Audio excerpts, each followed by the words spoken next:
Hey guys, so I got another pair of Hokas to review for you guys.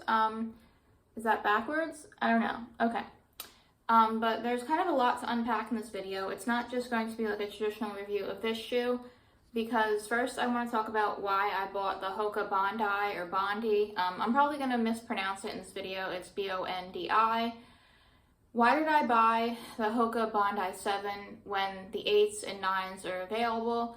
And the Hoka Bondi 7s are only $10 cheaper. So basically this shoe was $165. Hoka is getting pricey. The two newer versions are $175 on the website as of the date that I bought this. So why didn't I just spend $10 extra and get the 8 or the 9? Well, basically because I read a lot of reviews online, including on Reddit, where, as you guys might know, people a lot of times give their true and raw opinion on Reddit. It's like unedited and anybody can write stuff on there. And a lot of people said they liked the 7s better. So in the context of spending almost $200 on a pair of shoes, saving only $10 doesn't make that much of a difference to me. So I bought the 7s not because of the whole $10 savings, but because people generally like these better. I personally actually had a few issues with these, but they're mostly due to my own preferences and my own need for a certain type of shoe. And I'm going to get into that now. But I just wanted to reiterate that I usually do not review a shoe if I bought the older version and then the new version is already out.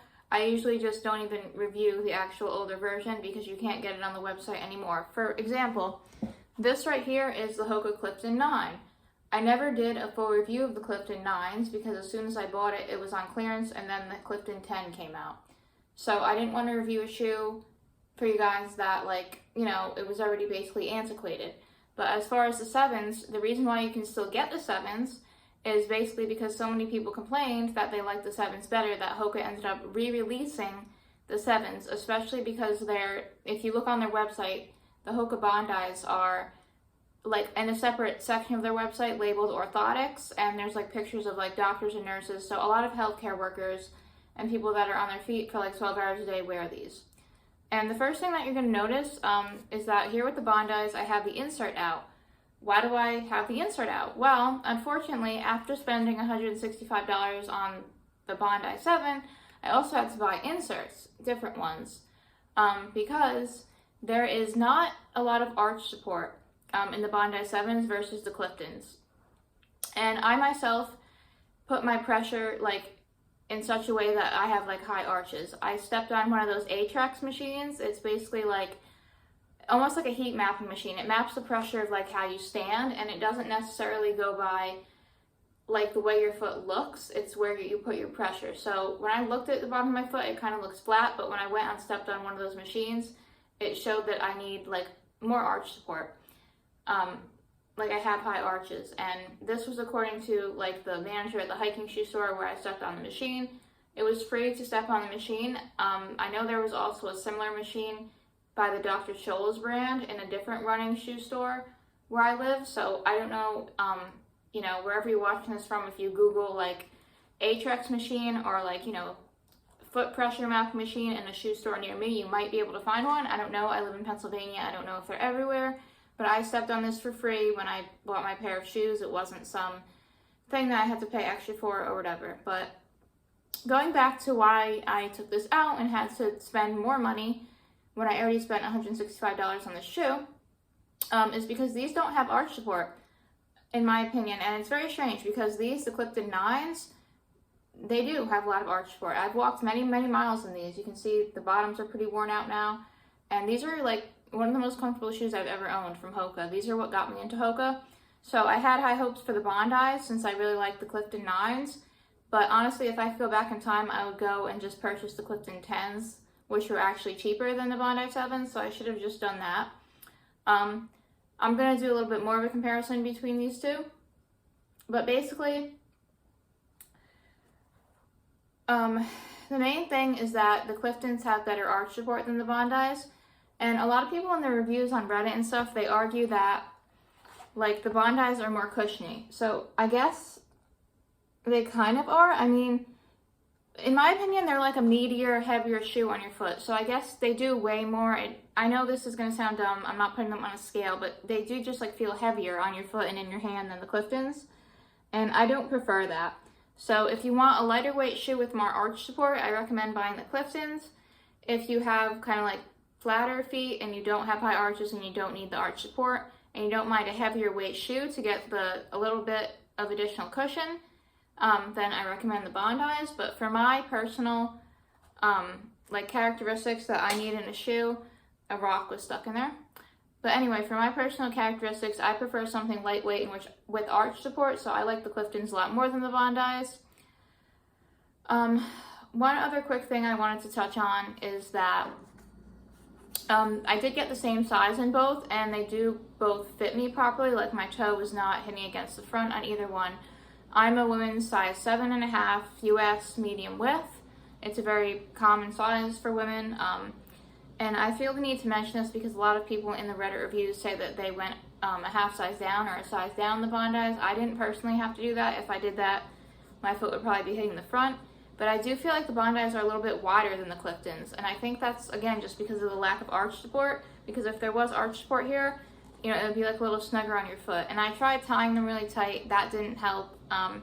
So overall, I like the Cliftons better than the Bondis, but it's up to your preference. If you just want to go for the cushion and you don't mind investing more money and then overall being over $200 into a pair of shoes, because again, they're $165, and then you go buy a custom insert, that's going to be another like $50. I think this insert was like $40, but some of them are more than that.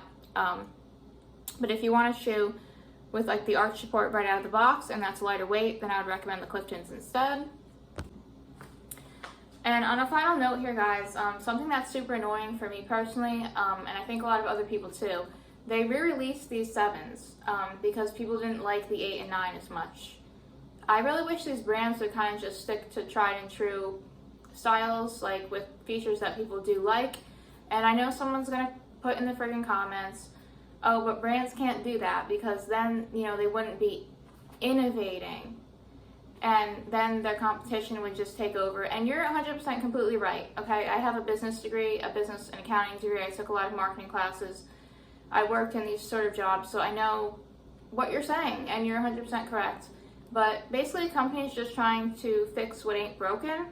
And in doing so, their customers are actually getting mad because we're losing features in a product that we liked. So once again, people did not like the Bondi 8s and 9s as much as the 7s, so they went and re-released the 7s. You know, in my opinion, I wish they would just stop fixing what isn't broken. I wish they would just keep with the tried and true shoes. But in this particular instance, I liked the Cliftons a lot more than the Bondis anyway. So here's one last look comparing the two.